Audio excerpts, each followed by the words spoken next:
Moi, j'ai plein de gens autour qui pensent que la bourse, c'est juste on achète, ça monte ou ça descend. Alors que je pense que ça serait aussi intéressant de dire aux gens que quand on investit quelque part, on injecte de l'argent, il peut y avoir une création de valeur et indirectement, on peut aider un pays, une société et ainsi de suite. Je sais ce qui s'est passé il y a 1 an, je sais ce qui s'est passé il y a 5 ans, je sais ce qui s'est passé lors des dernières crises en 2008 et en 98, en 2000 pour les dot-com. Plus vous allez passer du temps régulièrement, ça n'a pas besoin de prendre trop de temps, mais vous allez commencer à avoir vos propres repères et c'est là que ça rend au fil du temps. C'est un des gros problèmes de pourquoi le particulier a du mal avec la bourse. C'est vraiment cette cotation continue aussi des cours qui fait que peut-être du jour au lendemain en plus-value, moins-value. Et je pense que c'est vraiment sur ce sujet-là qu'il y a de l'éducation à faire, de comprendre que tout dépend aussi de notre horizon d'investissement. Si c'était pour faire énormément d'argent en 3 mois, je serais multimilliardaire Oui, déjà. oui. Si vous n'avez que de l'information gratuite, généralement, c'est vrai que vous n'avez pas nécessairement tout.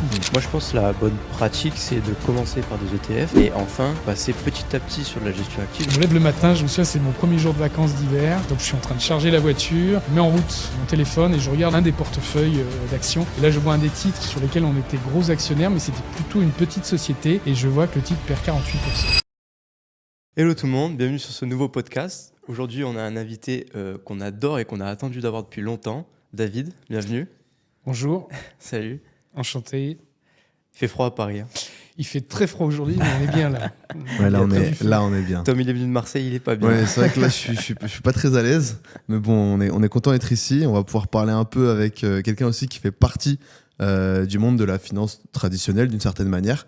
Et ça nous tient un peu à cœur parce que c'est vrai qu'on a reçu des personnes qui étaient du coup des invités mais qui venaient de la partie YouTube, donc qui parlaient de finance mais plus autodidacte.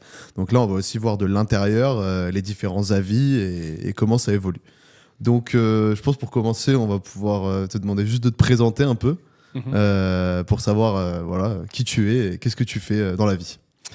Alors David, 52 ans, je suis directeur des investissements, donc en charge de la sélection d'actifs financiers, de l'allocation, du suivi des risques, à la fois pour un family office, mais aussi pour une grande banque privée internationale.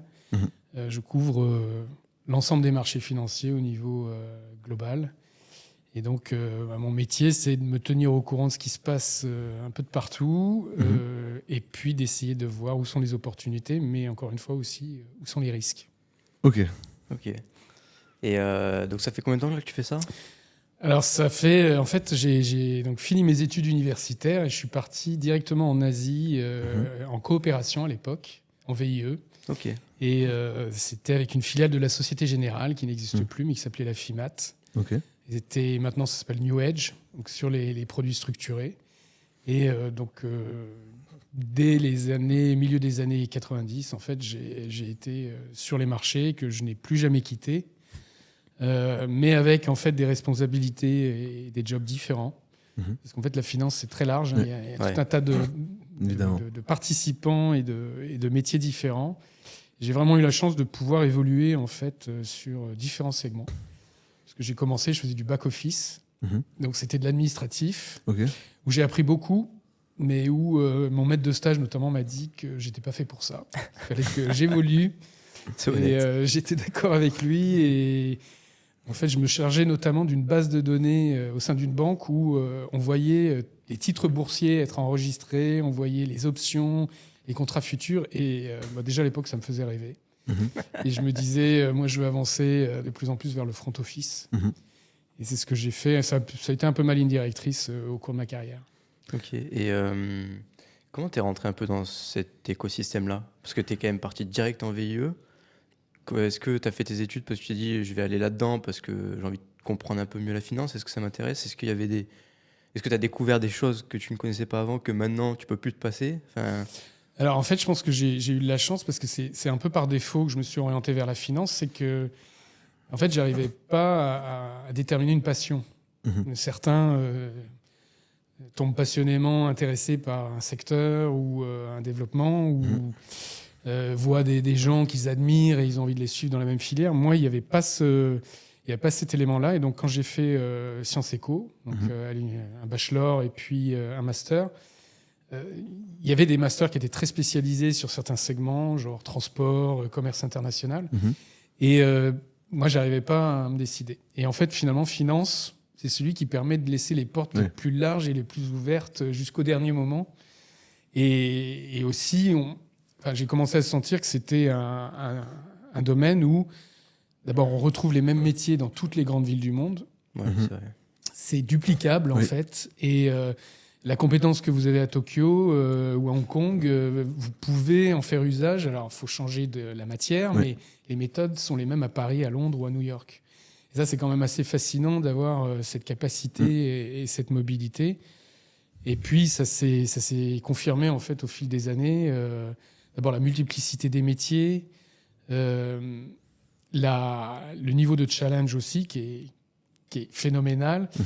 Et alors, surtout, moi, ce qui, je pense, me tient depuis le début, c'est le niveau d'intelligence des gens avec lesquels on bosse. C'est-à-dire que vraiment, ça brasse des esprits, des gens qui... On est obligé, en fait. Vous ne pouvez absolument pas vous reposer parce que chaque jour, le marché se réécrit, en fait. Les marchés font une nouvelle performance, les marchés vont vous dire autre chose. Et donc, il y a cette nécessité au quotidien de se lever, puis de sortir, d'aller comprendre et d'aller se confronter. Et ça, c'est finalement le meilleur moteur. C'est presque une philosophie. Hein. Alors, ça peut être une addiction aussi. Mais c'est une vraie philosophie de vie et c'est passionnant. Et puis, je dirais le dernier élément, moi, qui m'a marqué, c'est qu'en fait, la finance, socialement, ça brasse énormément. Oui, il y a une élite. Il y a des segments de finance où on va trouver des gens qui ont fait des grandes écoles. Mais à côté de ça, il y a des tas de segments où... alors, c'est peut-être moins vrai aujourd'hui, mais à l'époque où j'ai démarré, on n'avait pas le bac. On pouvait se retrouver à traiter des contrats futurs sur une corbeille. Alors, peut-être pas toujours comprendre ce qu'on faisait exactement, mais quand même faire bien son travail et être... Et ça, c'était un brassage qui était et qui reste, je trouve, assez enrichissant. C'est intéressant ce que tu dis, parce que c'est vrai qu'aujourd'hui, on a quand même cette vision de l'argent, de manière générale, réservée un peu à des élites, en quelque sorte. C'est-à-dire que pour pouvoir savoir gérer de l'argent, que ce soit ses finances personnelles ou même dans un métier plus professionnel, c'est qu'il faut avoir certaines connaissances, être bien accompagné, avoir reçu une certaine éducation. Et du coup, toi, ce que tu dis, c'est qu'à l'époque, c'était peut-être un peu moins vrai, qu'on avait moins cette sensation-là, quoi. Qu'aujourd'hui, à l'époque, mais je pense que même aujourd'hui, moi, je trouve que la finance s'est démocratisée énormément au niveau des flux d'informations. Pour peu qu'on veuille passer un peu de temps, on trouve... Alors, peut-être qu'il y en a trop. C'est peut-être ça qui fait peur aux gens. C'est qu'il y a trop d'informations et les gens se disent « je ne suis pas compétent pour sélectionner l'information ». L'autre élément, c'est toutes ces plateformes quand même qui rendent accessible l'achat d'actifs financiers à un coût qui est quand même assez compétitif. Moi, j'ai souvent cette comparaison de dire, au lieu de s'acheter un paquet de cigarettes, il ferait mieux d'acheter quelques actions d'une valeur décotée avec des grands noms en plus qui vous parlent. Parce que l'achat financier, ça peut être vraiment un achat plaisir aussi. C'est-à-dire qu'on peut... il y a une époque, c'était Danone, mais aujourd'hui, on peut très bien se dire les valeurs de la tech font rêver. Et... Acheter du Ricard, ça marche aussi. Exactement. Et en fait, quand on pense à ce que c'est que l'achat d'une action, c'est un titre de propriété. C'est-à-dire que je rentre dans la grande famille de cette société. Alors, je n'y suis pas directement, je ne contribue pas directement, mais quelque part, j'en fais partie. Mon destin se lie un peu à celui de cette société. Je vais la suivre, je vais mieux la connaître. Moi, je trouve ça absolument passionnant. Et en plus, je peux sortir tous les jours. C'est même pas comme de l'immobilier ou d'autres actifs. C'est-à-dire que ou une start-up où une fois qu'on a mis ses billes dans le business, il faut rester. Là, il y a quand même un confort qui est incroyable. Et moi, l'excuse de dire non, mais j'y comprends rien et c'est trop compliqué. Non, aujourd'hui. Vous avez un compte bancaire, votre banque peut vous ouvrir un compte titre en 3 mouvements. Non, mais juste si je peux juste, parce que c'est vrai que c'est super intéressant ce que tu dis sur la banque peut ouvrir un compte titre, c'est entièrement vrai. Mais alors, je pense 2 choses. Déjà, moi, pour être entouré de personnes qui commencent dans la vie active et qui ont ce discours de c'est compliqué. Il y a beaucoup d'informations aujourd'hui, c'est vrai. est-ce qu'il n'y aurait pas un rôle aussi de l'État ou dans l'éducation, dans l'éducation, d'instruire les gens justement au sujet de l'argent pour que l'achat d'une action ou même la bourse en général, ce ne soit pas quelque chose, ce ne soit pas le casino pour les gens. Et est-ce qu'il n'y aurait pas un travail d'éducation à faire sur ces sujets? Parce que comme tu dis si bien, moi j'ai plein de gens autour qui pensent que la bourse, c'est juste on achète, ça monte ou ça descend. Alors que je pense que ça serait aussi intéressant de dire aux gens que quand on investit quelque part, on injecte de l'argent, il peut y avoir une création de valeur et indirectement on peut aider un pays, une société et ainsi de suite. Du coup, je ne sais pas... si d'accord sur ces sujets-là. Non, mais tu as entièrement raison. Mais là, ça remonte encore plus haut. C'est-à-dire il faut retourner aux années de lycée où il y a des cours de sciences économiques qui demanderaient à être changés. C'est-à-dire déjà l'image de l'entrepreneur, la façon dont on l'enseigne à l'école, la vision du capital telle qu'elle est vue. Souvent, on ne dit pas capital, on va tout de suite dire grand capital, comme si c'était le grand méchant loup.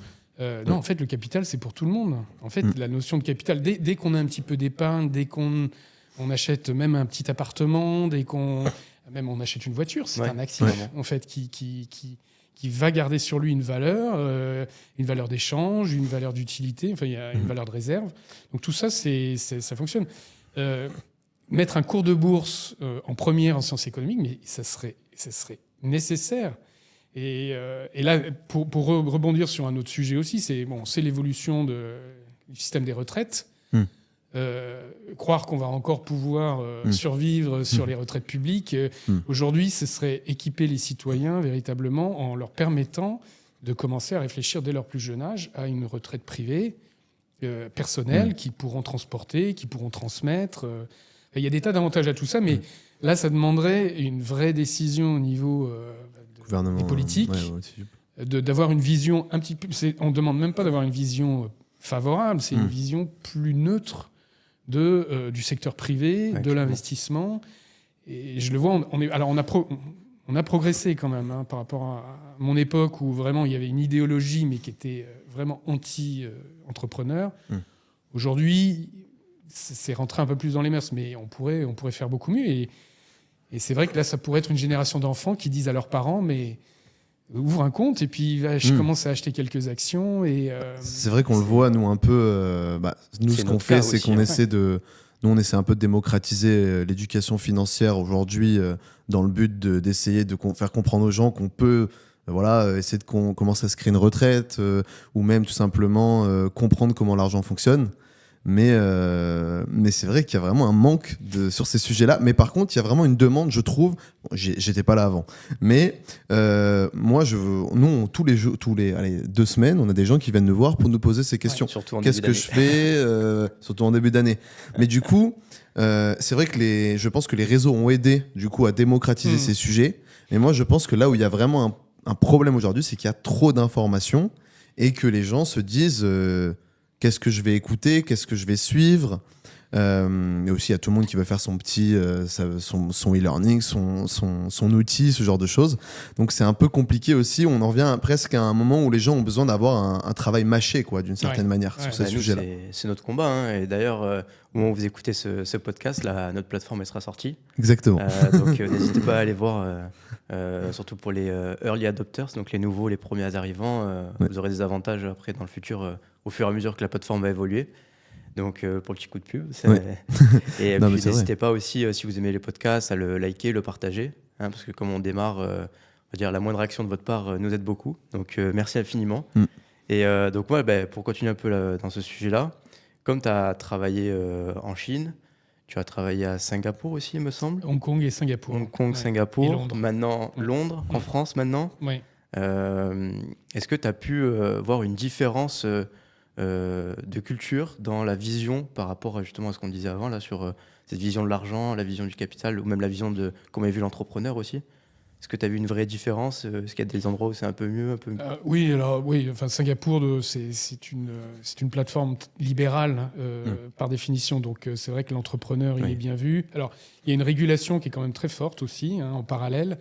Mais, par exemple, en matière fiscale, la fiscalité est extrêmement favorable à toute initiative privée. Donc, beaucoup plus qu'en France et beaucoup plus qu'au UK, par exemple. Donc, c'est des approches qui sont différentes. Après, on est tous sur le même terrain de jeu. Donc, on se retrouve tous à essayer de valoriser des actifs, de voir où il y a des dysfonctionnements ou des problèmes de pricing, en fait, sur certains biens. Et puis surtout, donc, pour faire référence à ce que vous disiez un peu plus tôt, c'est... en fait, le trop-plein d'informations, et c'est vrai qu'on n'a jamais eu autant d'informations disponibles, et en même temps, les gens se disent, mais dans cette information, il y en a beaucoup qui est artificielle et finalement qui ne m'aide pas. Et c'est vrai qu'il n'y a rien de pire que de lire quelque chose et de terminer en se disant, oui, mais il a dit oui, il a dit non, et il a dit peut-être. C'est très souvent moi, le cas. Je n'ai pas de réponse. Alors, moi, personnellement, dans ma carrière, ça a toujours été un point, c'est que je donne une conclusion ferme. C'est-à-dire que je peux me tromper. Je vais commettre des erreurs, mais au moins, et ça permet à l'auditeur de se positionner. Bien sûr. Et ça, c'est important parce que, en fait, c'est la base de notre métier et c'est en fait d'arriver à séparer le bruit de l'essentiel.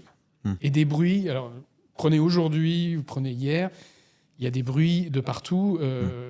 La liste d'événements importants hier, elle est longue comme le bras. On a un cessez-le-feu entre Israël et Gaza. On a des résultats du numéro 1 de la technologie, TSMC, donc dans les fonderies qui annoncent des investissements pour 2025 qui explosent à la hausse. On a la Chine qui publie sa croissance de PIB à 5,4% au 4e trimestre. On a des mouvements dans les devises assez forts avec le dollar qui baisse. Qu'est-ce qu'on fait avec tout ça ? Et c'est là qu'il y a déjà un travail de enlever le bruit, l'essentiel, et ensuite, comment on articule tout ça pour arriver à trouver des idées finalement qui peuvent être assez simples, des éléments de reprise par exemple, pour donner un exemple, ce qui se passe entre Israël et Gaza, tout de suite, on se pose la question, on se dit, est-ce que l'Ukraine n'est pas avec la Russie, est-ce que c'est pas le prochain cessez-le-feu ? Si c'est le cas, les marchés européens qui ont sous-performé massivement l'an dernier, voilà un argument supplémentaire pour acheter les marchés européens. On a un dollar américain qui a été extrêmement fort l'année dernière. On sait que Donald Trump déteste le dollar fort parce que ça plombe les exportations américaines. Donc, il va arriver dans une semaine au pouvoir. Il va forcément faire quelque chose. Donc, l'euro va rebondir, probablement. Si l'euro rebondit, ça va être bon aussi pour le marché européen. Donc là, vous avez tout un faisceau d'idées assez simples qui font que peut-être que le marché action européen pourrait être une des grandes opportunités de ce début d'année. Oui, c'est vrai qu'on le compare beaucoup déjà à l'indice américain. Cette année, on a beaucoup parlé de la sous-performance du coup de l'indice français, européen, mais européen, France, européen par rapport. Et c'est vrai que du coup, j'entends qu'il y a un gros clivage sur ces sujets, sur justement le marché européen qui soit va être une bonne opportunité ou pas finalement. Donc c'est assez intéressant que tu en parles parce qu'il y a beaucoup de sujets qui rentrent en compte. Donc je trouve ça très intéressant. Là, en fait, si tu veux, sur les marchés européens, l'histoire, elle n'est pas parfaite, on est d'accord. Le gouvernement vient juste d'échapper à une motion de censure là en France. Donc l'histoire, elle n'est pas du tout stabilisée. Mais après, il faut regarder la valorisation. C'est-à-dire, tout a un prix. Et quand véritablement on est à des niveaux historiquement relatifs par rapport au marché américain qu'on n'a pas connu depuis 15 ans, là déjà, on se dit, peut-être qu'il va se passer quelque chose. Il peut se passer quelque chose. Et le dernier élément qu'on rajoute, c'est la pondération, en fait. C'est-à-dire que je ne suis pas sûr complètement sur le marché européen, mais je pense que ce n'est pas très cher.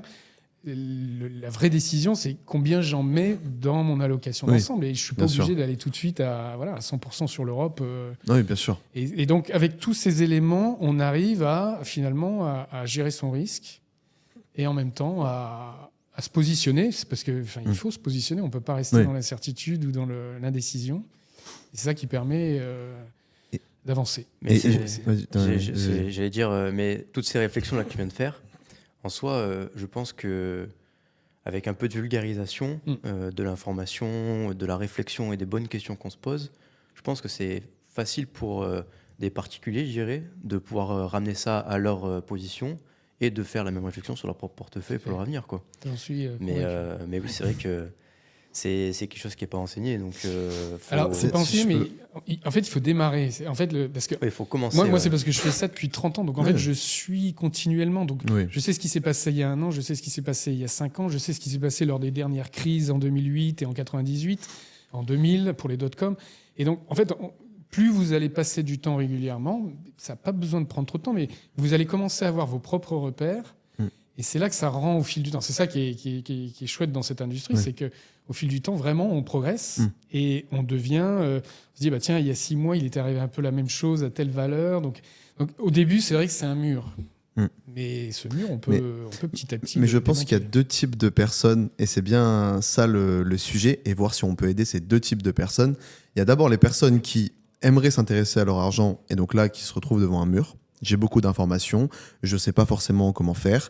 Donc, ce que tu peux conseiller, c'est ça, de prendre le temps, de passer quelques heures par mois à faire ce genre de choses. Mais je pense qu'il y a aussi d'autres personnes, alors moi, c'est mon avis, mais qui, elles, aimeraient s'intéresser à leur argent, mais n'ont pas du tout cette proactivité-là sur ces sujets. Et je pense que, comme on dit souvent, c'est compliqué de forcer les gens à faire quelque chose. Alors évidemment, ils peuvent se rendre compte de ces choses-là par la douleur de ne pas forcément avoir de retraite, la douleur de ne pas forcément plus gagner d'argent. Mais je pense que c'est là où souvent on parle, je sais, de gestion passive d'une certaine manière, ou essayer de donner quelques bases, quelques concepts simples pour que, avec quelques minutes par mois, ces personnes-là puissent faire au moins une petite différence, une grosse différence qui va se faire sur le temps. Mais je pense que c'est important, il y a vraiment ces personnes-là qui, si on a envie de leur parler tous les jours de finances, ou même si c'est des choses vulgarisées, vont avoir du mal à passer le pas. Donc après, j'ai pas la solution, hein. C'est est-ce qu'on arrive à déjà aider les personnes dans la première catégorie, ou alors on essaie de faire plus global et on essaie d'aider aussi les autres personnes. Je sais pas si ça a été clair, le petit... Oui, non, absolument. Mais parce que... En fait, je crois qu'il y a un point qui est vraiment important et qu'il faut rassurer les gens là-dessus, c'est que c'est pas parce que vous lisez tous les jours un peu de finance que vous êtes obligé d'agir. Oui. Et vous n'êtes pas obligé d'aller ensuite vous mettre dans votre portefeuille. En fait, au contraire, vous lisez tous les jours justement pour pouvoir laisser les choses, vous tenir au courant et être rassuré ou être... Alors bien sûr, il y a des news qui vont toucher... combien de fois on voit des sociétés où elles baissent de 10% sur une journée parce qu'il y a une mauvaise nouvelle, 2 mois après, on n'en parle plus, mais en fait, le titre a complètement récupéré. C'est très souvent. Donc en fait, il faut vraiment dissocier ce fait de se renseigner, de lire et de s'instruire un peu plus. Et puis, quelles sont véritablement les actions que je vais mener sur mon portefeuille ou sur mes investissements. Parce que là, en fait, la règle, c'est plus on attend et plus on peut rester longtemps investi, plus on gagne. Exactement. Donc ça, et elle est belle, cette règle, parce que finalement, il faut se dire, en fait, c'est au moment d'acheter, il faudrait se dire, c'est pas pour vendre dans 2 semaines, et c'est là, donc déjà, il faudrait que ce soit de l'argent dont on pense qu'on n'aura pas besoin. Exactement. C'est la meilleure façon d'être un peu tranquille. Si c'est de l'argent dont on n'a pas besoin, on peut s'autoriser de perdre un peu. Voilà, si jamais il y avait vraiment une situation... Et puis surtout, il faut laisser le temps. C'est un peu comme acheter une maison. En fait, il faudrait partir théoriquement de cette idée. C'est pas parce qu'on peut revendre le lendemain. Mais je pense que ce que tu as soulevé comme problème, c'est super intéressant. C'est le fait que l'éducation, elle devrait se faire sur la tolérance au risque et la tolérance surtout à la volatilité. Parce que je pense que c'est la volatilité le problème. C'est cette information qui vient à nous. Et en fait, sur le moment, il y a des gens dans le monde qui vont réagir sur un titre... Eux, ils auront besoin de vendre. C'est pour ça que le titre baisse. Mais leur raison de vente n'a peut-être rien à voir avec les fondamentaux de la société ou même toi, ce que tu penses et la raison pour laquelle tu as acheté ces actions. Donc, en fait, le prix fait qu'on connecte un peu toutes ces choses-là, alors qu'en fait, il n'y a pas vraiment de lien. Mais du coup, je pense que c'est un des gros problèmes de pourquoi le particulier a du mal avec la bourse. C'est vraiment cette cotation continue aussi des cours. Qui fait qu'on peut être du jour au lendemain en plus-value, moins-value. Et je pense que c'est vraiment sur ce sujet-là qu'il y a de l'éducation à faire, de comprendre que tout dépend aussi de notre horizon d'investissement. Complètement. Très souvent, je pense que ça a dû t'arriver, on est venu te demander est-ce qu'il faut acheter ça, est-ce qu'il faut acheter ça ou pas, est-ce qu'il faut vendre ça. Mais le problème, c'est qu'en fait, chaque investisseur a ses propres horizons d'investissement. Toi, tu vas passer plus de temps sur ces sujets-là. Tu peux jouer du coup peut-être des horizons plus court terme parce que tu connais. Donc toi, ce que tu vas faire à l'instant T, ça va pas être valable pour un autre investisseur. Et donc tous ces sujets, c'est très compliqué parce que moi, je le vois autour de moi. Les gens, et encore dans le milieu de la bourse traditionnelle, on peut avoir des moins 10% rapides, moins 20%. Mais nous qui sommes aussi dans le monde de la crypto-monnaie, on est sur des volatilités encore plus grandes. Et donc c'est très compliqué de ne pas regarder son portefeuille tout le temps, quoi. Du coup, je pense que c'est là qu'il faut faire un travail un peu en amont de structuration du patrimoine. Et généralement, là, il faut établir 3 poches. Il y a une poche liquidité, donc c'est du court terme. Alors liquidité, ça veut dire 2 choses. Ça peut soit vouloir dire de l'argent sécurisé et qui peut être retiré assez rapidement. Donc c'est les comptes à terme, c'est le livret A, c'est des choses. À côté de ça, on peut avoir dans les liquidités des positions plus risquées. Où on sait qu'on peut perdre 10, 20%, mais on peut en sortir quand on veut. Donc voilà, ça c'est un premier élément. Après, on a une poche rendement. C'est une poche où finalement on va aller collecter des revenus. Et ça, il faut se donner 3 à 5 ans. Et puis ensuite, on a capitalisation où là, il faut viser 5 à 10 ans. Et donc, dans chacune des boîtes, c'est se dire quel est le montant, de quoi je vais avoir besoin sur les 3 prochaines années, de quoi je vais avoir besoin à 3 à 5 ans, de quoi je vais avoir besoin. Et à partir de là, après... déjà, on mélange pas tout. Et si un titre baisse, si on est dans la poche capitalisation, si un titre se met à baisser 1 mois après qu'on l'ait acheté, normalement, à moins vraiment qu'on se dise la boîte va faire faillite, normalement, on n'y touche pas. Au contraire, on réfléchit, on se dit je vais chercher une opportunité de rajouter à la baisse. Mais c'est ce qu'on met nous sur notre plateforme. On a vraiment ce discours-là, puis on le met vraiment en avant.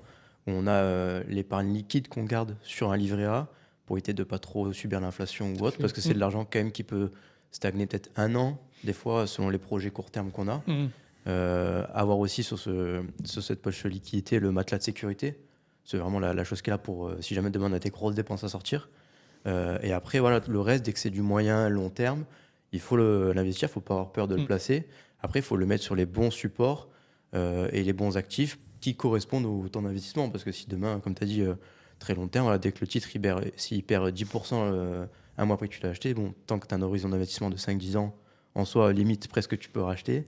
Et c'est vrai que quand c'est du plus court terme, tu peux peut-être placer sur des obligations ou autre. Ou des produits structurés. Il y a d'autres actifs qui... Alors, sur les actions, il y a un autre élément qui joue, c'est les dividendes.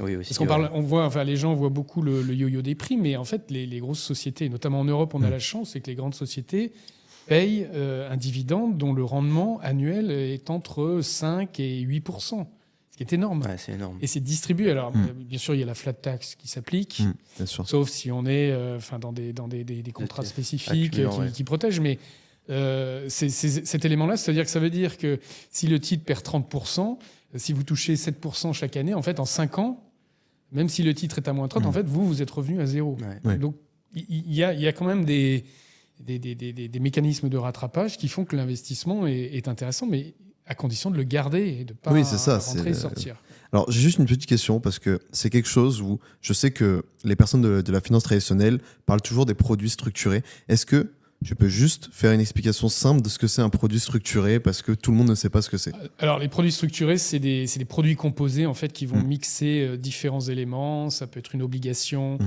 Il va y avoir une partie optionnelle, donc une option. Ça va être, il va y avoir ensuite un indice sous-jacent. Pour faire assez simple, la plupart d'entre eux, c'est des produits de rendement et qui permettent aussi de jouer sur la volatilité en fait, des marchés financiers. Alors après, il y a tout un éventail hyper large, parce qu'il y a des produits qui sont garantis à 100%, c'est-à-dire qu'on est sûr de récupérer son capital tant que la banque émettrice du produit ne fait pas faillite. Et puis après, on a des produits structurés qui sont extrêmement risqués, où on peut tout perdre et qui sont notamment utilisés par les hedge funds. Donc c'est vrai que c'est un panel. Le produit structuré, c'est pas le point d'entrée oui, bien sûr. pour c'est les justement ça que je voulais expliquer. Et puis il faut avoir... en fait, on rajoute des briques au fur et à mesure que son patrimoine et que son capital grossit. Il y a quand même des priorités bien sûr. Dans l'investissement. Démarrer tôt et acheter des actions, c'est intéressant parce qu'on sait que les actions, elles fonctionnent bien quand on leur laisse le temps. Exactement. L'immobilier reste, et puis alors en France encore plus, un actif vraiment à privilégier, parce que c'est sur le long terme, c'est extrêmement intéressant. Après, on peut élargir à l'obligataire, on peut élargir aux produits structurés, aux matières premières, évidemment. Des choses sur les devises. Mais là c'est en fait, plus votre patrimoine financier et liquide s'élargit, plus vous pouvez. Et puis les cryptos, bien sûr. Et toi, qu'on était un peu sur les produits bancaires, j'aimerais bien avoir ta vision, toi, sur les banques de manière générale. Parce que je sais que nous, on a un discours, et c'est ce qu'on voit aussi de plus en plus aujourd'hui, qui vient d'avant par des néobanques. Je prends l'exemple de Trade Republic, qui vient un peu casser... disrupter un peu l'industrie. Ouais, l'industrie. Parce que, oui, souvent, on parle des banques traditionnelles comme mettant beaucoup de frais, des frais non nécessaires, nécessaires sûrement pour elles, pour être rentables, mais à la charge justement de leurs utilisateurs. Aussi de complexifier des fois certaines fonctionnalités. Les produits structurants, pour moi, ils sont tous différents, c'est des choses hyper compliquées. Il y a d'autres techniques, on va dire, commerciales compliquées, comme toujours parler en pourcentage ou autre. J'aimerais bien avoir un peu ton avis sur ça. Qu'est-ce que tu en penses? Qu'est-ce que tu as pu peut-être expérimenter dans ton côté perso ou pro, même par rapport à ça? Et avoir ton retour un peu sur ces... Alors là, il y a plusieurs points. D'abord les banques traditionnelles, il faut savoir que depuis 20 ans, elles tombent sous des régulations et des règlements de plus en plus lourds et qui requièrent en fait en interne de développer en fait des nouveaux départements. Donc ça a un coût. Et c'est vrai que ce coût, une partie est portée par les utilisateurs en fait de ces banques. Alors les néobanques arrivent, elles se positionnent sur certains créneaux, elles font des choses très bien. Mais plus elles vont se développer, plus elles vont rentrer dans la même logique. Donc elles vont avoir quand même les mêmes difficultés. Après, l'autre élément qui est important, c'est qu'il faut se rendre compte qu'une banque, c'est un partenaire pour la vie. C'est pas simplement sur un produit d'épargne ou sur un service. Et en fait, ultimement, ce qu'on veut, c'est avoir une relation totale avec sa banque. Parce que elle, quand elle aura une vision d'ensemble de l'information, une de leurs raisons d'être, c'est le crédit. Tous, un jour ou l'autre, on a besoin d'être écouté, de pouvoir s'asseoir, de pouvoir présenter un projet qui paraît pas évident au départ. Ça peut être immobilier, mais ça peut être entrepreneurial, ça peut être dans tout un tas de domaines, ça peut être pour les études des enfants. Et là, les banques classiques, il n'y a rien de tel parce qu'elles ont cette vision d'ensemble. Alors oui, peut-être qu'elles ont été un peu plus chères à certaines périodes, mais elles sont capables de rassembler l'ensemble et de vous dire, oui, sur cette base-là, OK, on va ensemble, il y a l'historique, il y a... Et ça c'est... je sais qu'on va venir à cette question un peu plus tard, c'est comment on devient riche. Et il y a un point important, c'est le levier. Oui, aussi. Il faut qu'il y ait un moment où il y ait du crédit. Et un crédit qui ne vous lâche pas au bout de 6 mois, qui ne vous est pas retiré. Il ne faut pas que la banque disparaisse. Et là, il n'y a rien de tel que les grandes banques. Parce qu'en plus, elles vont étudier votre dossier. Leur feedback est vraiment important. Parce qu'elles connaissent, elles en traitent à longueur de journée, elles peuvent consolider. Donc l'information qu'elles vous donnent, si elles refusent ou si elles mettent des conditions, est hyper intéressante de votre point de vue. Et ça n'a pas de prix parce que c'est vraiment ce qui permet de faire des sauts en matière de patrimoine dans le temps. Donc moi, et nous, on le voit au niveau des gros clients et tout le monde est équipé en banque traditionnelle. Il faut les deux, en fait. Oui, je pense qu'il faut les deux. Il y a des synergies, il y a une dynamique qui est vraiment intéressante, mais alors surtout les grandes banques classiques font un travail vraiment intéressant et avec des gens extrêmement compétents derrière. Okay. Mais il faut développer la relation, en fait. Il faut échanger, il faut être présent, mais c'est extrêmement intéressant et ça peut être vraiment une source d'infos, d'analyse dans les business, dans les... il y a vraiment des degrés très différents. Et moi, ce que je trouve avec les néobanques, c'est parfois ils vont pas avoir les réflexes et l'expérience de... Vous allez leur poser une question, mais eux, ils vont vous répondre à votre question. Par contre, des banques plus traditionnelles, elles ont vu déjà 15 fois le sujet. Elles vont vous dire, oui, mais tu devrais penser à ça. Est-ce que tu as regardé ça? Et cette qualité de service et d'informations supplémentaires, elles peuvent vraiment faire la différence sur un business. Je pense que c'est assez intéressant ce que tu dis, parce que moi, la seule raison de pourquoi je garde une banque traditionnelle, c'est ce que tu viens de dire, c'est le crédit, le levier bancaire. Donc, je pense que dans tous les cas, il n'y a aucune néobanque aujourd'hui qui seront capables d'assumer ce genre de prestations. Donc pour ça, je suis entièrement d'accord là-dessus. Et du coup, je me demande si, par contre, demain, il peut y avoir du coup un peu un changement là-dessus. Mais en tout cas, moi, personnellement, ce que je pense qui est intéressant, c'est d'avoir sa banque traditionnelle, de pourquoi pas aussi ouvrir une néobanque pour avoir les deux, le bénéfice des deux. Parce que je pense que la néobanque, du coup, elle peut apporter peut-être plus de responsabilité si on sait ce qu'on veut faire, parce que du coup, elle va moins nous aider sur tous les sujets. Mais par contre, si je veux dissocier mon compte courant avec mon compte épargne, et à côté, je veux utiliser une néobanque pour pouvoir, je sais pas, aller plus facilement sur certains investissements, ou séparer ma poche investissement depuis cette néobanque, ça peut être intéressant, puisque derrière, on peut par exemple imaginer utiliser sa néobanque, envoyer vers des brokers pour acheter des actions, des plateformes crypto, peu importe. Et du coup, on va avoir les avantages des deux et moins de frais. Parce que c'est vrai qu'aujourd'hui, si on est intéressé par une enveloppe fiscale comme une assurance vie bancaire n'aura peut-être pas les mêmes frais qu'une assurance vie privée. Donc après ça aussi, je n'ai pas toutes les infos. Peut-être qu'il y a des choses qui sont plus intéressantes dans une assurance vie au niveau de la sécurité dans une assurance vie bancaire.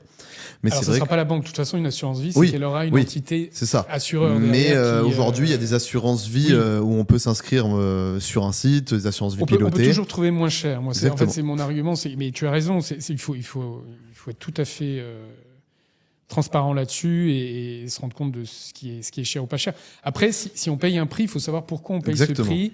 Et souvent, je pense qu'on n'utilise pas assez en fait sa banque. Elle a des ressources, elle a des capacités, elle a des éléments. Tant qu'à payer, il faut les mettre à contribution. Ouais. Alors parfois c'est difficile, ils répondent pas, mais souvent, en fait, on n'utilise pas assez ces ressources qui pourraient être utiles. Donc, mais en fait, on en revient toujours. Il faut trouver le juste prix et un équilibre. Mais tu as raison, une répartition entre certains services avec une néobanque sont tout à fait valables. Ok, très bien. Et peut-être si on revient un peu plus à toi et ton parcours, même ton côté perso, comment est-ce que dans ton côté perso, tu as appliqué un petit peu ce que tu voyais dans ton côté pro? Quel était un peu ton parcours dans l'investissement ou dans l'épargne côté perso? Oui, alors moi quand j'ai démarré, j'avais pas trop de capital déjà, donc c'était pas non plus un sujet. Voilà, j'ai eu un compte titre assez jeune. Mon père m'a initié à utiliser un compte titre, ce que je fais avec mes enfants d'ailleurs. Oui, on a ouvert des comptes titres. Ça va être ma question d'après un peu. Comment est-ce que tu transmets ça à tes enfants? C'est une très bonne façon de faire, je trouve, de faire les choses. Après, petit à petit, alors moi en fait, j'étais pas du tout dans l'immobilier initialement. J'avais pas du tout cette vision. Donc, je suis allé assez rapidement vers tout le reste, en fait. Donc, j'étais actif dans les actions, sur les produits structurés, sur les devises.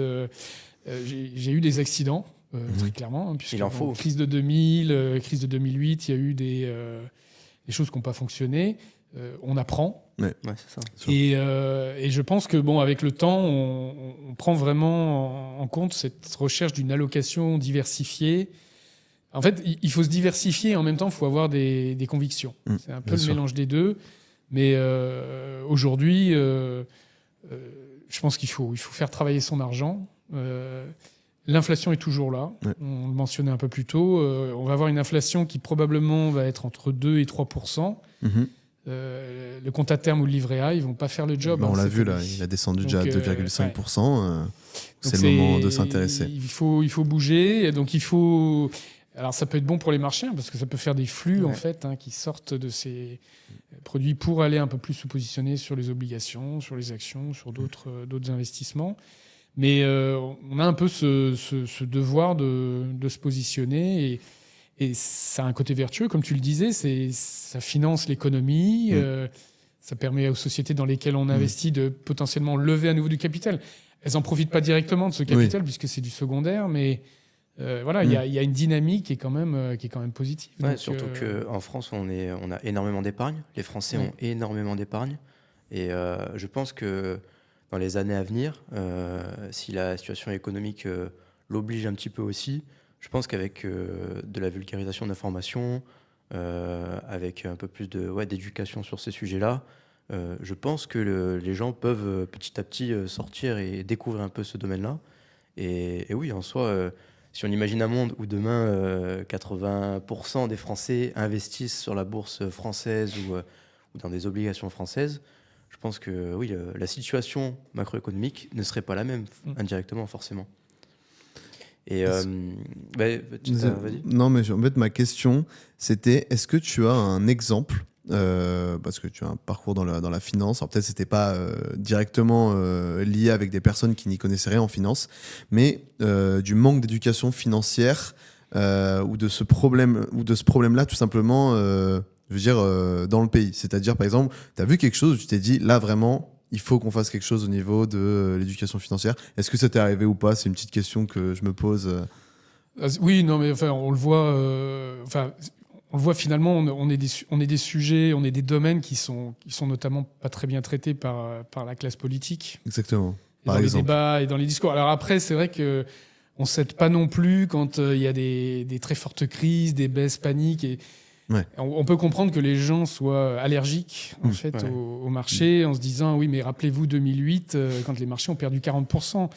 Et, ayant vécu 2008, c'est vrai que c'est compliqué de dire aux gens parce que 2008 ça a démarré la Chine est rentrée en crise fin 2007. On a cru que c'était que la Chine et puis après tous les dominos sont tombés. On est resté en crise jusqu'à mi-2009. C'est vrai que si on a sa retraite et d'une façon ou d'une autre, on a besoin de sortir de l'argent tous les mois, soit en vendant des titres, soit en touchant des dividendes que cette année-là, en 2008, ils ont tous été coupés. Ça a été vraiment... C'est vrai qu'il y a un énorme creux de vague. Oui, bien sûr. Et donc, on peut nous demander, dire au marché financier, vous ne faites pas le travail, vous n'êtes pas adapté en fait pour cette gestion-là. Mais en même temps, je pense que si il y avait un engagement plus fort et une meilleure compréhension, on n'aurait peut-être pas ces mouvements de panique. Oui. Et quelqu'un pourrait se dire, le titre a perdu 40%, mais je vais toucher mes 7%. Et puis, les marchés vont repartir, vont remonter. Oui. Donc, j'essaie de faire un peu le gros dos. Enfin, il n'y a pas de solution facile, mais ça mériterait, c'est vrai, d'être un peu plus considéré. J'ai travaillé énormément dans le monde anglo-saxon, Singapour, Hong Kong, Londres. C'est vrai que la bourse, elle est complètement intégrée dans le mode de pensée. Ça va très loin. Pour l'anecdote, ça va même plus loin en Chine et à Hong Kong notamment, où les gens arrivent même à intégrer d'aller parier dans les casinos dans leur mode de revenu. Oui, d'accord, ok. Ce que je ne conseille pas. Clairement, oui. Là, c'est différent. C'est vraiment une réflexion en se disant, c'est pas de la deuxième catégorie. Oui. Ça peut vraiment être intégré dans la génération d'un revenu annuel. Quelles sont mes sources? Je loue un appartement, mais je touche aussi mes dividendes. Je vais vendre un peu de titres. Ça devrait être un peu plus flexible et naturel. Donc, moi, j'encouragerais. Après, il y a énormément de démagogie d'une certaine classe politique qui vraiment est anticapitaliste à un point où c'en est irrationnel, en fait. Oui. Parce que on peut toujours s'améliorer, mais jusqu'à maintenant, c'est quand même le système qui arrive à peu près à tenir la baraque. Avec toutes ces imperfections, c'est certain, et il faut être attentif à ce qui se développe, mais ça reste...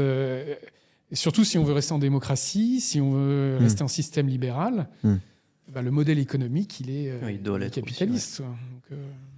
Ok. Et petite question comme ça, mais parce que pour le coup, nous, on le voit aussi, mais toi, je pense que ça va être pire que nous. Quand tu as eu la carrière que tu as eue, que tu as encore, est-ce que côté perso, tu as des gens qui viennent te voir, qui te demandent David, j'ai besoin d'aide pour ça Est-ce que tu as vraiment des gens qui viennent te chercher? Et c'est quoi ta réaction aussi à ça? Parce que nous, on le voit tout le temps, surtout quand on développe un peu plus nos réseaux sociaux et tout. Donc j'aimerais bien avoir ton point de vue par rapport à ça. Si en fait, c'est l'horizon de temps que les gens ont en tête. En fait, c'est toujours ça. Parce que si c'était pour faire énormément d'argent en 3 mois... théoriquement, je l'aurais déjà fait. Enfin, je serais multimilliardaire déjà. Ah oui. En fait, nul n'est capable de faire ça. Et quand on voit la complexité derrière, enfin la complexité, c'est-à-dire le travail que ça demande. En fait, ça demande du travail. Donc, c'est pour ça que s'imaginer qu'on va venir appuyer sur un bouton ou demander à quelqu'un comme ça, allez, donne-moi 3 idées. En fait, tout tout dépend de quoi on parle. Oui. Pourquoi ces 3 idées? Pourquoi 3 déjà? Et puis dans quel ordre? Et puis quelle est l'idée derrière? Et donc ça demande de prendre un peu de temps. Or, généralement, quand on a ces questions, c'est que la personne n'a pas vraiment le temps clairement. et que ça va très vite l'ennuyer. Donc en fait, il faut arriver à remettre un peu le débat, échanger et apporter quelques éléments supplémentaires qui vont un peu relativiser l'ensemble. Et ensemble, ensuite, essayer de comprendre pourquoi 3 idées, quelle devise, Donc, en fait, c'est très bien cette démarche, mais des gens qui viennent demander, mais il faut que ça soit une vraie démarche. Oui. C'est-à-dire que ce ne soit pas simplement un truc de 5 minutes et puis qui, de toute façon, disparaîtra après. Parce que là, on n'est pas compétent, en fait. C'est vrai que, comme tu disais, tout dépend de beaucoup de choses. Et moi, je trouve aussi que si, par exemple, on donne une action et qu'elle monte et que ça fonctionne, la personne, est-ce que dans le temps, elle serait capable de garder l'argent qu'elle a gagné? Voilà. On a la réponse. En fait, c'est ce point de départ et ce gain peut-être trop facile initialement. S'il y a un peu de chance, pourquoi ça arrive maintenant? Oui. En fait, on dit quelque chose et puis 2 jours après, le titre décolle. Personne ne peut prétendre qu'il avait prévu que ça allait monter 2 jours après. Donc, mais du coup, ça crée un biais où on peut se dire, je suis vraiment doué. Et j'ai pas assez investi. Et donc, on remet tout et on perd tout. Voilà. Du coup, ça, c'est des choses qu'il faut ramener à la réalité. En même temps, c'est positif parce que ça montre que ça peut fonctionner. Et c'est vrai que parfois, les marchés récompensent très rapidement, plus rapidement qu'on ne le pense. Après, il faut savoir raison garder et se dire, sur le long terme, ça marchera que si je travaille et que je passe du temps et que je me structure, que je classifie les informations, que je me fais un petit peu mon tableau de bord. En fait, c'est ça. C'est arriver à construire un petit peu comme quand on monte une start-up, en fait, on va créer des outils, on va commencer à chercher des indicateurs, et on n'a pas besoin d'adopter les indicateurs des professionnels systématiquement. On peut commencer à avoir un peu ces indicateurs à soi, assez simples. D'abord ceux auxquels on a accès, parce que l'information coûte. Ah, ça. L'information financière, c'est ça un peu le truc, c'est que si vous n'avez que de l'information gratuite, généralement, c'est vrai que vous n'avez pas nécessairement tout. Clairement. Donc là aussi, il y a... Mais après, avec du travail, on arrive à... C'est pas du tout... déjà, c'est pas une science. Et ça peut donner énormément de plaisir intellectuel. C'est vraiment... Et ça ouvre au monde, ça fait voyager. Avec se connecter le matin, rien que de regarder un peu ce qu'on fait, par exemple, les marchés asiatiques. Ils ont déjà les 3/4 de leur journée derrière eux.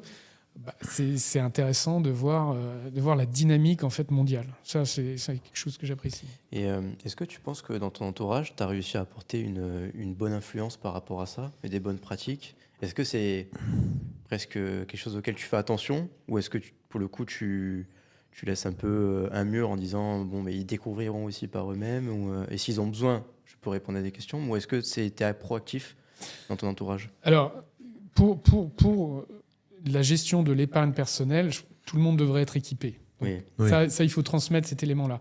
Après, pour en faire son métier et professionnellement exercer dans ces métiers, il faut quand même avoir un état d'esprit, je pense, un peu particulier. Et il ne faut pas l'embellir. En fait, il ne faut pas le survendre, il ne faut pas le sous-vendre non plus. Donc, il ne faut pas dire ces métiers, c'est la cata, ça rend dingue.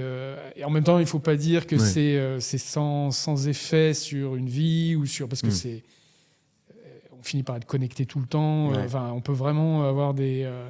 Donc, il faut arriver à trouver un juste milieu. Mais au niveau de l'outillage, et c'est un outillage très large, c'est-à-dire que c'est pas seulement aller acheter une action, mais on a parlé des banques, par exemple, savoir développer une relation avec les banques, comprendre un peu à quoi pense le banquier quand on lui parle, parce que lui, derrière, il a aussi une hiérarchie, c'est pas lui qui décide librement.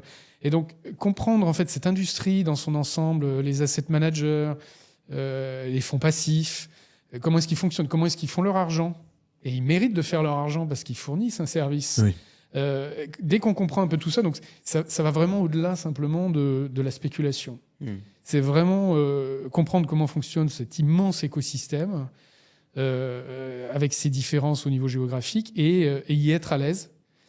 Et puis pouvoir petit à petit le côtoyer et développer des choses. Et puis le moment où on a besoin vraiment de passer à l'accélérateur parce qu'on a une grande idée, Là-dessus, on n'a pas peur. En fait, ça ne devient pas un élément vraiment de souci ou de stress supplémentaire, parce que c'est ça, en fait, qu'on peut avoir une grande idée, et alors on va tomber devant le mur financier. Il ne faut pas que ça nous arrête. Et ça se cultive en amont. Et donc, c'est développer une relation. Moi, j'aime bien faire le parallèle, parce que nous, on vient d'un milieu d'ingénierie. Moi, peut-être beaucoup plus, même ingénierie physique. Et c'est vrai que c'est toujours un peu la même réflexion. Et c'est comme ça que moi, je suis arrivé dedans, un peu dans ce milieu-là. C'est avec cette volonté de comprendre un peu ce dont il entoure. Parce qu'en fait, on peut vivre tous les jours en utilisant notre carte bleue, etc. Voilà, on travaille pour recevoir un salaire. Mais dès qu'on creuse un petit peu, on voit que c'est immense ce qu'il y a derrière. Quand on ouvre une porte, il y en a 10 autres. Et c'est encore le cas après, l'étape d'après. Et c'est vrai que je suis arrivé dans ce milieu en me disant j'aimerais bien comprendre des choses, quoi. Et donc en fait, on se rattache à des choses qu'on peut comprendre. On débunk des petites idées à droite à gauche. Et au final, on finit par se faire une meilleure idée et une meilleure compréhension de ce système-là. Et on a du coup des barrières de peur qui tombent, des barrières de doute aussi. Et après, voilà, petit à petit, commencer avec un petit peu. Mais, et après, augmenter son capital petit à petit. Mais je pense que c'est la bonne démarche. Enfin, ça peut vraiment être un bon point de démarrage, quoi. J'ai juste une question. Imaginons, j'ai un travail à 23 ans, je commence à travailler, j'ai mes premiers salaires. Quelles seraient juste tes bonnes habitudes à conseiller, juste les bonnes habitudes à prendre sur la gestion de l'argent pour quelqu'un qui commence dans des choses basiques, mais c'est important des fois de reprendre toi. Qu'est-ce que tu ferais voilà. Alors, tu as eu raison de démarrer par ça. Et la base, c'est le cash flow, c'est le salaire. C'est les dividendes que se paye l'entrepreneur. Il ne faut pas se laisser emporter par des projets, par des... en fait, les marchés peuvent apporter une forme d'aisance et de confort financier, mais avant tout, c'est son travail qui, au fil de la vie, va permettre de développer un patrimoine. Okay. Très rares sont les entrepreneurs qui ont fait fortune sans travailler dur, sans vraiment... Donc, c'est avant tout la base. Et ce cash flow régulier, c'est ce qui va te permettre véritablement de développer ton patrimoine sur le long terme. C'est ce qui va te permettre d'emprunter. Donc, l'effet levier... donc, quand on démarre à 23 ans, c'est vrai que l'idée d'emprunter, si on a identifié un actif intéressant, il faut le faire. Surtout quand les taux sont bas, comme ils étaient bas, et comme ils sont encore bas actuellement. Hein, et comme ils peuvent peut-être on a des descendre. taux d'intérêt dans les années 70 qui sont montés à 14-15%. Il faut qu'on garde ça en tête, parce que si on a un retour d'inflation un jour, ce jour-là, on se dira, mais pourquoi j'ai pas emprunté quand c'était à 4 ? Oui, ça nous paraît beaucoup 4 parce qu'on a mal été habitué sur une période où les taux étaient super bas, en fait. C'est beaucoup si, bien sûr, tu n'as pas l'actif à côté qui rapporte encore plus. Donc, tout est question d'équation. Mais en soi, à 4, ça reste tout à fait intéressant. Donc, le cash flow, c'est vraiment l'élément important. Okay. Après, en France, très clairement, l'immobilier reste... pourquoi ? Parce qu'en fait, en France, on peut acheter de l'immobilier avec des taux fixes. Vous allez en Angleterre, tout est à taux variable. Donc, vous allez acheter un bien, si les taux grimpent, là, l'équation, elle peut vraiment ne pas fonctionner. En France, on a cette chance de pouvoir emprunter à 20 ans à taux fixe. Donc, si les taux sont bas, c'est vrai que c'est difficilement battable, en fait, en termes d'investissement. Donc, ça reste un incontournable. Et donc, tu parles d'immobilier juste papier ou immobilier ? Non, pas immobilier physique. Parce qu'on est surtout sur des rendements qui sont moins hauts en immobilier papier quand même. Donc, l'immobilier papier, alors, on le voit, hein, là, il y a eu des révisions de prix à la baisse. Ça reste volatile quand même, surtout que si c'est pour un premier bien, ça sera la résidence principale, on y habite, ou alors on va le louer, essayer de le louer à l'année. Le mécanisme, il fonctionne tout à fait bien. Le rendement attendu par rapport au coût du prêt, on arrive à peu près à s'en sortir. Et surtout, on sait sur le long terme, l'immobilier, c'est ce qui capture le mieux l'inflation. Oui, aussi, ouais. Donc, les 3, 4%, 5, 6% d'inflation qu'on a vu et qu'on continue de voir, bien sûr, après, il faut choisir l'emplacement. Il ne faut pas être n'importe où, mais dans les endroits où l'immobilier se tient... c'est un aspirateur d'inflation qui peut fonctionner. Donc ça, c'est un prérequis. Après, ouvrir un compte titre, et puis petit à petit avoir ou un PEA. C'est ça que je voulais demander, un PEA, surtout pour au début, on a un avantage quand même fiscal. Puis le PEA, ça te force, ça rentre. tu vas hésiter avant de le ressortir, quoi. Tu vas pouvoir vendre tes titres. Ça force à garder. Du coup, ça bloque un peu. C'est un peu la tirelire où tu mets et tu peux pas. Donc ça, c'est tout à fait viable. Et après, il faut se donner un peu une discipline, en fait, de se dire, tant que j'ai mes cash flows, chaque mois ou tous les trimestres, je mets 100 €, 150 €, ou 50 €. Enfin, je reviens toujours au paquet de cigarettes. Voilà, c'est un peu, et c'est déjà bien de commencer avec un peu tous les mois. Et moi, juste, je peux finir un point, c'est nous, souvent, on va dire, nous, ce qu'on propose, et ce dont on parle beaucoup, c'est aussi les ETF. Parce que c'est vrai qu'un ETF, que ce soit un indice américain, un indice français, peu importe, on s'empêche la mort de notre investissement, c'est-à-dire qu'il aille à zéro d'une certaine manière. Et donc, je sais pas, toi, ton avis là-dessus, si c'est un bon produit pour commencer. Tout à fait. Voilà, les ETF en général, il y a moins de frais aussi. Il y a moins de frais. Alors, ça ne paye pas de dividendes Exactement. Par rapport aux sociétés. Donc là, il y a un petit arbitrage. Il faut réfléchir un peu. Est-ce que j'ai envie de recevoir chaque année ou est-ce que je peux le laisser Après, les ETF, alors il y a de plus en plus d'ETF qui couvrent de plus en plus de segments.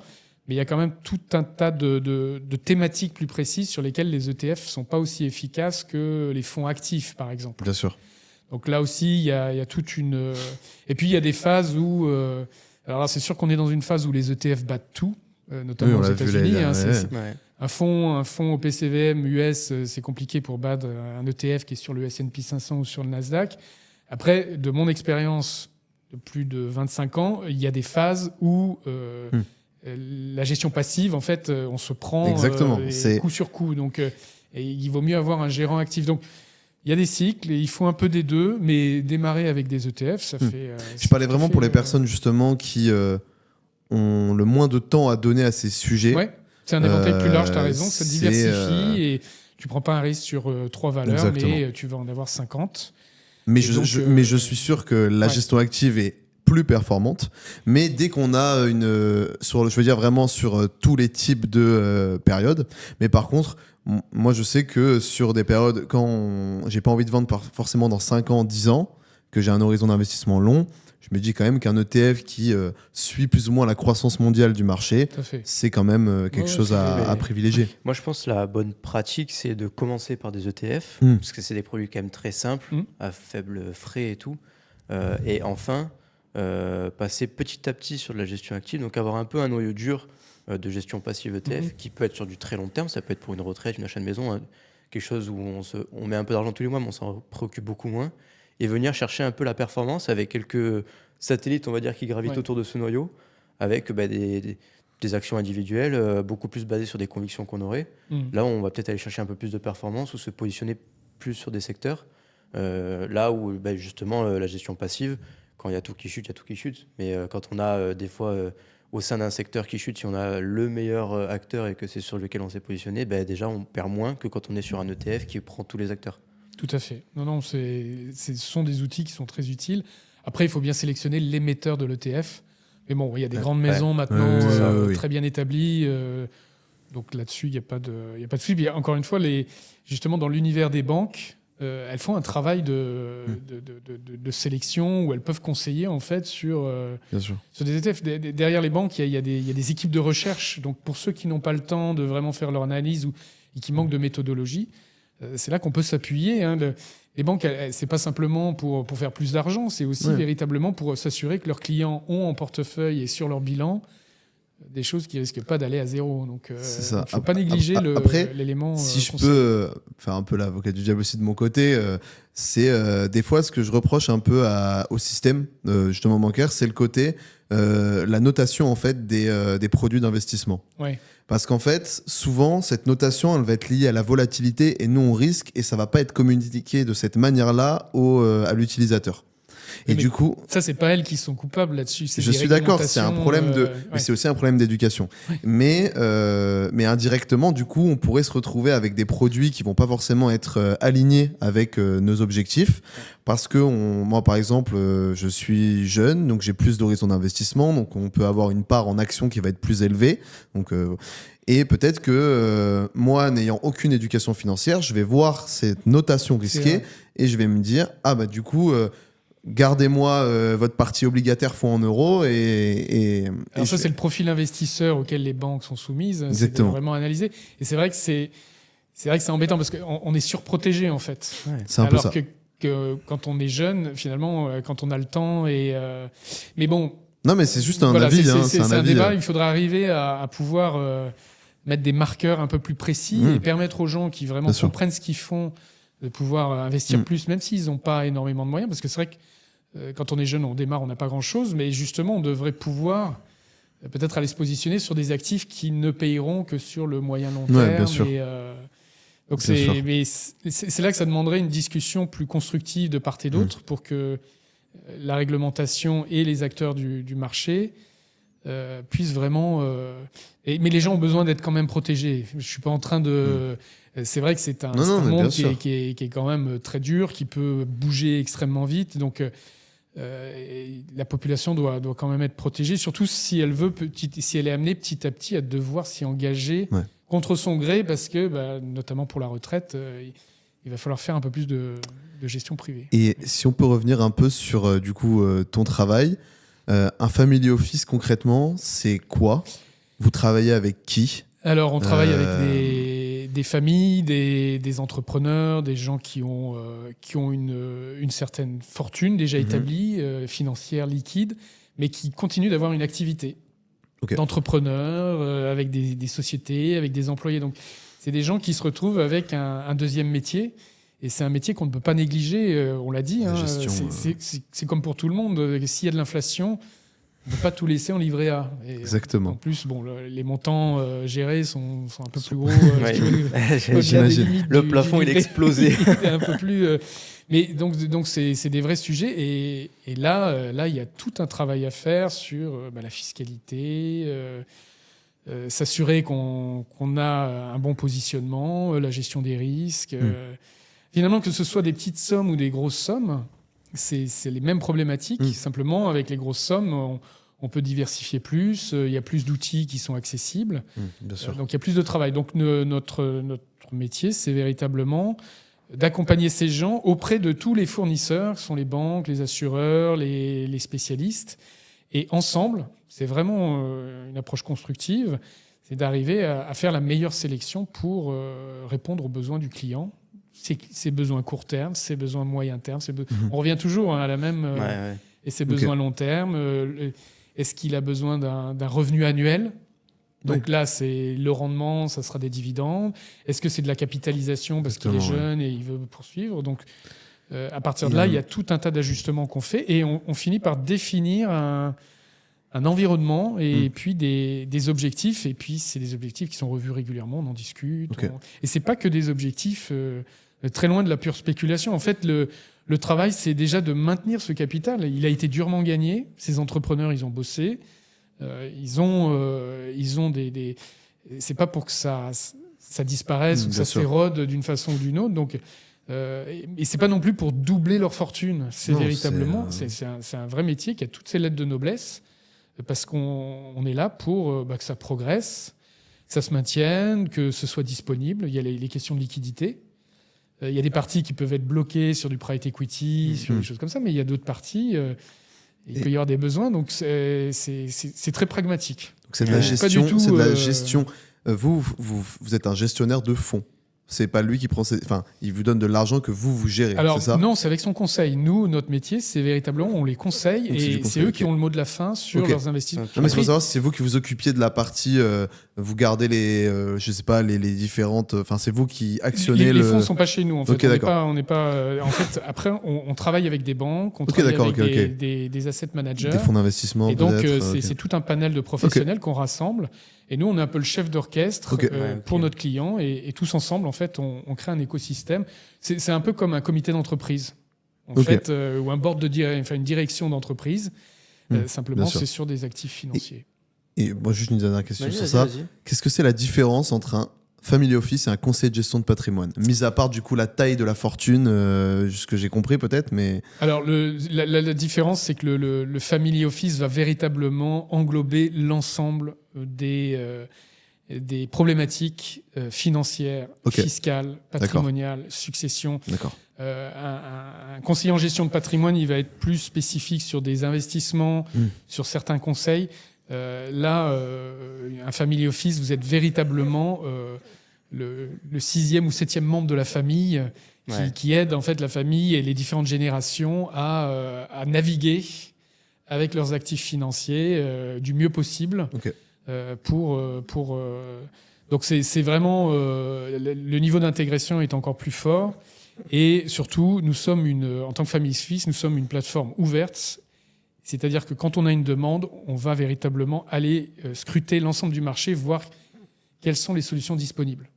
Vous avez et donc plus on est tout à fait ouvert. On fait des appels d'offres extrêmement larges pour voir avec qui et qui va correspondre le mieux aux besoins du client. Donc ça, c'est un travail qu'on fait beaucoup plus qu'un... Ça, c'est ma question, parce que c'est vrai que souvent, on peut dire un conseiller gestion de patrimoine, ses intérêts ne sont pas forcément alignés avec les intérêts du client, parce qu'il a 2-3 partenaires, et du coup, forcément... Oui, alors c'est pas comme ça, parce que... Non, mais c'est une question que je pose naïvement. Non, c'est pas ça, parce qu'il y a de la déontologie, c'est contrôlé, c'est vérifié. Eux aussi sont obligés de faire des appels d'offres. Par contre, c'est vrai que quand il y a une conviction forte sur une solution, ils ont le droit d'aller la proposer à plusieurs clients. Il y a une mutualisation de certaines solutions. Sur mesure. Vous êtes sur mesure, de certaine manière. Tout à fait. Parce que si le client vient avec une nouvelle demande, le CGP il va élargir son scope aussi de solutions et de services. De ce point de vue-là, il n'y a pas de... Après quand quelque chose fonctionne bien et que ça répond aux besoins du client, pourquoi se priver ? Je veux dire, on ne va pas faire, si tu veux, à chaque fois un truc différent nécessairement. Non, bien sûr. De ce point de vue-là, en France, c'est très surveillé et ça fonctionne plutôt bien. Ok, très intéressant. Peut-être une petite dernière question un peu pour conclure tout ce podcast. Est-ce que tu aurais une anecdote assez marrante que tu as vécue dans ton côté pro, que ce soit peut-être des journées... quelque chose, ça peut être des gros gains ou des grosses pertes ou des journées très marquantes historiquement que tu as un peu vécues. Une anecdote un peu par rapport à ça. C'est bon. Non, j'en ai une, c'est 2008. Je souhaite à personne de vivre une année comme 2008 sur les marchés financiers. Donc j'étais basé à Paris à l'époque et je gérais des fonds asiatiques. Et je me lève le matin, je me souviens, c'est mon premier jour de vacances d'hiver. Et donc je suis en train de charger la voiture et je mets en route mon téléphone et je regarde un des portefeuilles d'actions. Et là, je vois un des titres sur lesquels on était gros actionnaires, mais c'était plutôt une petite société. Et je vois que le titre perd 48%. Bonnes vacances. Et là, alors c'était déjà 2008, on avait déjà vu des mouvements. Et alors après, je regarde le nombre de titres traités sur la journée, c'était 10 titres. C'était en gros $400. Okay.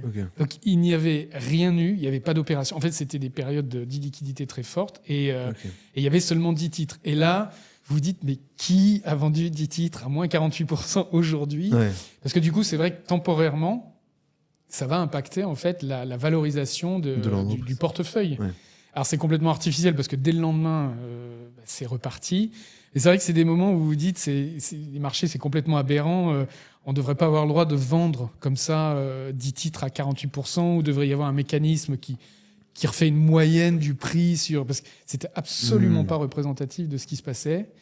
Et voilà, c'est le côté démocratique des marchés, c'est-à-dire que si vraiment on veut vendre, il y a des moments où il peut se passer vraiment n'importe quoi. Et c'est là qu'il faut garder son calme, il faut... Donc je me suis mis en route, on est parti en vacances. On a mis la radio, on a pensé à autre chose. Il y a des moments où vous avez un blanc et vous dites c'est pas possible, mais ça fait partie du business, et surtout ça doit pas empêcher de... Bon, c'est une anecdote qui risque de faire un peu peur. Mais après, on n'est pas obligé d'aller sur des petites sociétés. Exactement. C'était une situation absolument exceptionnelle, une année. Et puis finalement, la société, le titre a rebondi. Elle a été rachetée 2 ans plus tard. On a fait de l'argent sur l'investissement. Donc, c'était vraiment une question d'être patient. Et finalement, j'aurais pas dû mettre en route mes portefeuilles ce jour. J'imagine. Bon, ça marche. On peut conclure ? Oui, on peut conclure. Parfait. Ouais, vas-y. Merci de nous avoir suivis encore. N'hésitez pas à vous abonner, à liker, à partager si vous avez bien aimé ce podcast. Allez voir aussi dans la description, je pense qu'on mettra les liens de notre plateforme qui sera sortie, donc n'hésitez pas à aller faire un tour, même pour nous faire des retours, pour tester ou autre. Et merci David d'être merci beaucoup, en tout cas, pour ton expérience. C'est vraiment très cool, c'est très intéressant. Donc on espère qu'on se reverra une prochaine fois. Qui Avec sait, plaisir. on pourra faire un autre dans quelques années. Bah oui, il y aura Pour voir d'autres l'évolution, anecdotes. c'est ça. Avec d'autres anecdotes. J'espère pas une crise en plus. Non, je ne nous le Mais souhaite oui. pas. Oui. Très bien. Au revoir tout le monde, merci. Au revoir. Au revoir.